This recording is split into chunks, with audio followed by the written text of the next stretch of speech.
From the outside, Elaine Caldwell's life had always seemed untouchable. A widow of a powerful businessman, mother of 2 grown children, and owner of a fortune quietly built over the years, she projected an image of grace, discretion, and seamless integration into high society. Her public presence was that of an elegant woman, refined, controlled, and admired in social circles. Yet beneath that polished facade lay years of sophisticated humiliation, decisions made without her consent, and a marriage in which affection was measured by silence and respect was negotiated at social events. No one could have guessed that, in truth, Elaine barely existed within the very structure she had helped uphold for decades. Not even her own son, Michael, who from an early age mirrored his father's gestures of authority and scorn, believed she held any value beyond pouring tea, smiling at galas, and staying invisible during meetings. For years, Elaine endured being reduced to nothing more than a beautifully dressed ornament. Her name was uttered with fake affection in public speeches, yet never appeared on vital documents. When her husband Richard spoke of the Caldwell family, he really meant himself and Michael. Emma, the younger daughter, was gently sidelined with subtle condescension. And Elaine? She was treated like a figure of legacy, respected in history, but powerless in the present. Still, deep within, she saw everything. She listened to every conversation they thought she couldn't understand. She read the pauses between words. She memorized shifts in financial statements, and she decoded silent cues between board members. It was this quiet awareness that one day allowed her to notice something different. Richard and Michael's private meetings grew more frequent, and what once appeared as corporate strategy began to reek of something more insidious: planned exclusion. Elaine was no longer merely invisible. She was becoming a threat, one they intended to erase. Without making a sound. It didn't take long for Elaine to confirm her suspicions. One afternoon, as she walked down the hallway that led to Richard's private study, she heard voices. It wasn't unusual for him to meet with Michael behind closed doors, but something about the tone that day made her stop. The door was slightly ajar, and from the narrow opening, she could clearly hear her name.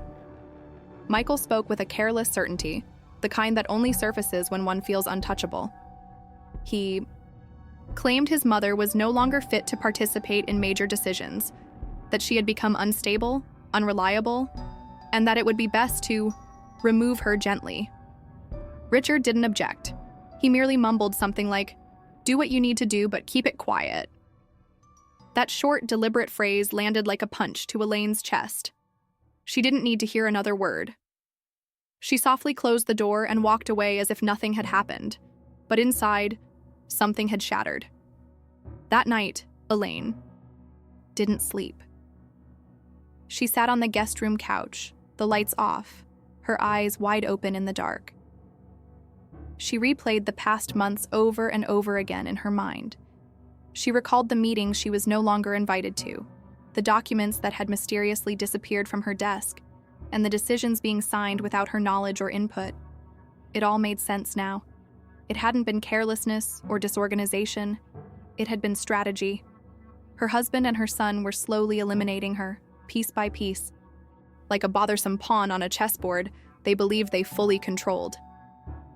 But that very night, in the dead silence of the house, Elaine made a decision, one she shared with no one. If they were going to play a game, she would learn to play it too. She didn't need confrontations or raised voices. All she needed was time, memory, and patience, and those she had in abundance. The months that followed became a masterclass in silent strategy. While Richard and Michael proceeded confidently, convinced that Elaine had been fully neutralized, she began moving with surgical precision. She discreetly visited a law firm she had once encountered at a charity gala, far from the family's usual legal circle. There, with a calm yet unwavering tone, she began crafting a legal shield under her name. She reviewed old contracts, requested certified copies, digitized key documents, and carefully built her own network of financial and legal protection. Not a single trace was left at home. She didn't tell Emma a word, didn't ask any suspicious questions aloud, and never let her mask slip. To everyone else, she remained the same elegant woman serving tea with a discreet smile. But inside, every step was part of a calculated move toward her emancipation. And then, the day that once seemed distant and inevitable finally arrived. Richard died suddenly. A massive heart attack during a dinner with executives in Atlanta. The news came in a phone call Elaine received in utter silence. She didn't shed a tear. She didn't collapse. The reactions most would expect, grief, hysteria, confusion, never surfaced. Elaine simply ended the call, stood up calmly, and walked to her bedroom.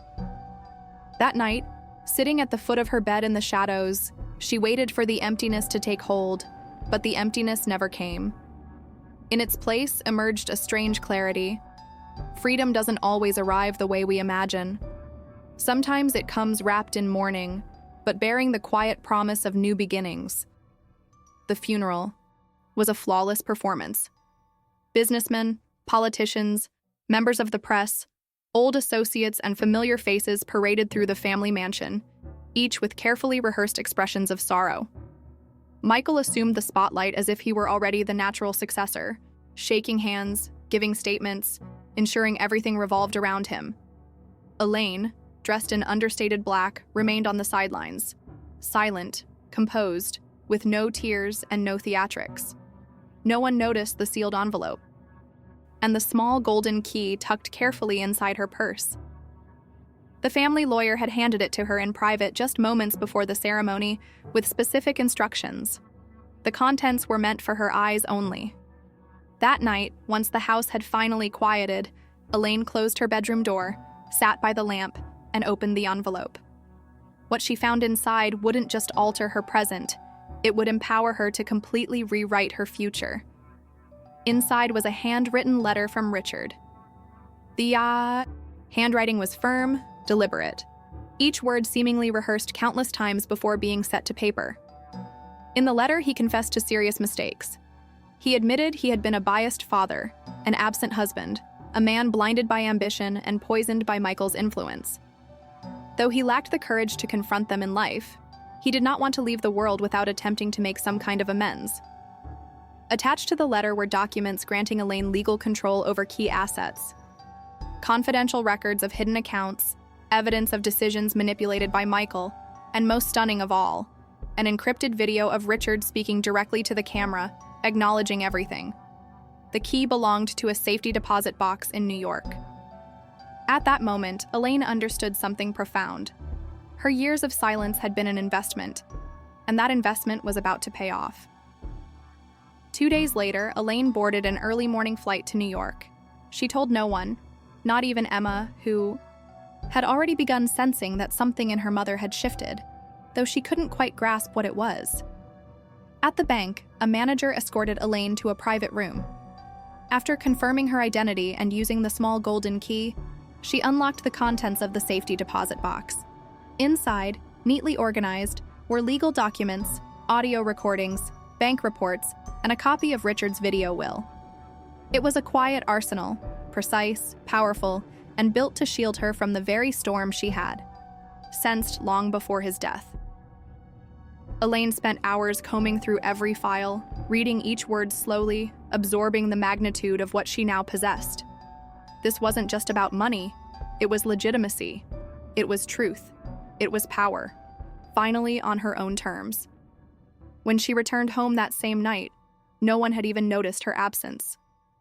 Michael was too preoccupied organizing the public reading of the will, confident he was about to become the sole heir and take full control of the family business. To him, his mother was nothing more than a legal formality. The next day, the law firm's conference room was filled with relatives, board members, business partners, and select members of the press. Michael arrived beaming, slapping backs and shaking hands like a man already celebrating. Elaine sat quietly in a corner, observing every movement, saying nothing. When the attorney began to read Richard's official last will and testament, the room's energy shifted. Each paragraph struck like a crack in the polished mask Michael wore so confidently. The will made one thing unmistakably clear. Michael would not be the primary heir. He was granted a secondary account and was explicitly excluded from any binding decisions regarding the family business. Instead, Elaine was named the direct beneficiary of the most critical assets, with full legal authority, granted and notarized just weeks before Richard's passing. The attorney paused briefly before presenting a symbolic check, one representing $45 million, made out to Elaine. A stunned silence overtook the room. All eyes turned to Michael, waiting for his response. And as many feared, he didn't disappoint. Rising abruptly, he snatched the check with trembling hands, and without uttering a word, pulled a lighter from his pocket and set it ablaze. Flames consumed the paper, and smoke curled upward as murmurs and horrified glances swept through the room. Elaine remained still, completely unfazed. She watched in silence as the ashes of the check drifted to the floor like meaningless scraps. Michael, now teetering on the edge of a breakdown, believed that his symbolic act had destroyed the one thing his mother held dear. What he didn't realize, what no one realized, was that the check was merely a decoy, a legal distraction with no actual value. The true assets had been secured days earlier, protected in independent accounts, locked in place by legal teams, and reinforced by the video testimony that had yet to be released. The faint smile that curved on Elaine's lips wasn't one of revenge. It was the quiet certainty of a woman who had already won. And the most poetic part? He hadn't even noticed. After the spectacle with the check, the atmosphere in the room became suffocating, tense and charged with disbelief. Some tried to calm Michael down, others glanced at Elaine as if seeing her for the very first time. The journalists present took notes feverishly, though most still didn't grasp the full scope of what had just unfolded. Michael stormed out of the room with barely contained fury, and the very next day, he filed a formal lawsuit against his own mother. He accused her of manipulation, forgery, and undue influence. He truly believed he could overturn the legal outcome as easily as one moves a piece on a chessboard, relying on his last name and old connections. But Elaine was already prepared. Not with fear, but with precision. She activated everything she had built in silence, seasoned. Attorneys, airtight documentation, and above all, the video Richard had left behind. On the day of the hearing, the courtroom was packed. Michael's legal team tried to paint a picture of Elaine as a fragile, scheming opportunist. But everything changed the moment the judge approved the video to be played as evidence. Richard's face appeared on screen, solemn, unpolished, and stripped of all pretense. He spoke with the clarity of a man who knew time was slipping away and who no longer had anything to protect. He admitted his failures as a husband and as a father, and declared that he was leaving everything in Elaine's hands because she had been the only one to remain dignified amid years of disregard. The recording left no room for doubt. Each word was both confession and redemption. And as the footage played on, Michael seemed to shrink into himself, his once commanding presence unraveling under the weight of truth. The official ruling came days later, but for everyone in the courtroom, the verdict had been sealed the moment the video ended. The judge ruled in Elaine's favor, validating every document and recognizing the full legality of the will and the process behind it. Michael's lawsuit was dismissed, deemed baseless and driven by clear bad faith. The press, which had initially run headlines hinting at Elaine being an ambitious widow, quickly changed their narrative. The quiet wife who defeated an empire from within, and the mother who waited for the right moment. Michael vanished from the media spotlight, but not entirely from the company. He continued trying to stir waters, calling board members, sending persistent emails. But there was no need to confront him. Silence had become the most effective resistance. No one responded. What had once been influence had now turned into noise. Elaine never had to raise her voice or fight for control in dramatic fashion. Instead of stepping into the CEO role as many had anticipated, she made a bold and unexpected choice. She appointed Emma, her daughter, to the company's board of directors. The very same daughter who had been dismissed, overlooked, and minimized for years. Elaine had quietly observed Emma's calm demeanor, her sharp gaze, and her natural ability to lead without dominating. Emma didn't demand attention. She earned respect by listening, connecting, and advocating. In no time, her presence began to reshape the company. She introduced reports, proposed restructures, and defended ethical principles that had long been ignored. For the first time, someone at that table spoke with people in mind, not just profits. And Elaine, sitting beside her, knew she was witnessing the beginning of something truly different.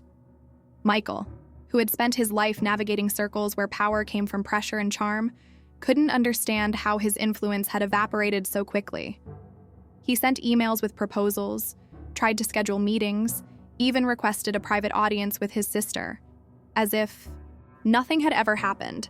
But the doors didn't slam shut with fury. They simply never opened again. No one expelled him. No one confronted him. His name was quietly left out of projects. His messages went unanswered. His ideas weren't even brought to the table. And that was far worse than any public defeat.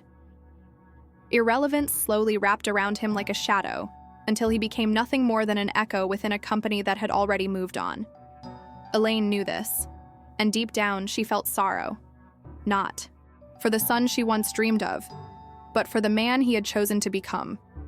With the company now stable and Emma earning genuine respect within the corporate world, Elaine began to close other chapters of her life. She left the cold, cavernous mansion where she had spent so many years and moved into a smaller apartment in the heart of the city. From there, she could walk to her favorite cafe, attend meetings with her legal team, and even participate in local events without the burden of representing anyone but herself. It was in that new, personal space where she wrote a final letter to Michael. It wasn't a plea for forgiveness, nor a call for reconciliation. It wasn't even a warning. It was a farewell. In it, she explained how his own choices had led him to this point, how he had ignored his sister, scorned his mother, and confused entitlement with legacy. It would be the last time Elaine ever wrote his name. And when she finished, she sealed the envelope without a single tear. With that chapter closed, Elaine felt there was still something more she needed to do. She didn't want her story to be remembered solely as a personal triumph or a tale of quiet revenge. Throughout the years, she had met countless women, at private gatherings, charity events, or whispered conversations, who had been made invisible within their own families, sidelined in companies they helped build, or silenced by systems that rewarded abuse disguised as leadership. And so, the Caldwell Foundation was born, an organization dedicated to providing legal support, psychological counseling, and financial training for women facing similar betrayals, whether in family dynamics or corporate hierarchies. Elaine not only donated a substantial portion of her inheritance to the foundation, but also played an active role in its planning and team selection. She wanted it to be real, not just another facade. Emma, for her part, launched an internal initiative within the company called Silent Signal, designed to give employees a safe, anonymous channel to report irregularities and abuses. It marked a sharp break from decades of corporate culture rooted in fear and obedience. Emma often said that silence wasn't always cowardice. Sometimes it was a survival strategy until the right moment came to speak. In a short time, the program became a model for other companies. Watching the fruits of her journey blossom so authentically, Elaine realized that her fight was no longer about fixing the past. It was about shaping the future. And though her name might not appear on the headlines or plaques, her legacy would live on in the voices of countless others. Years ago, Elaine would have never imagined becoming the protagonist of a story like this. Not because she lacked ability, but because she had been taught that her place was in the quiet support role, the decorative figure, the trusted shadow behind male authority. But life, and her own resolve, led her to claim a space no one ever intended to give her.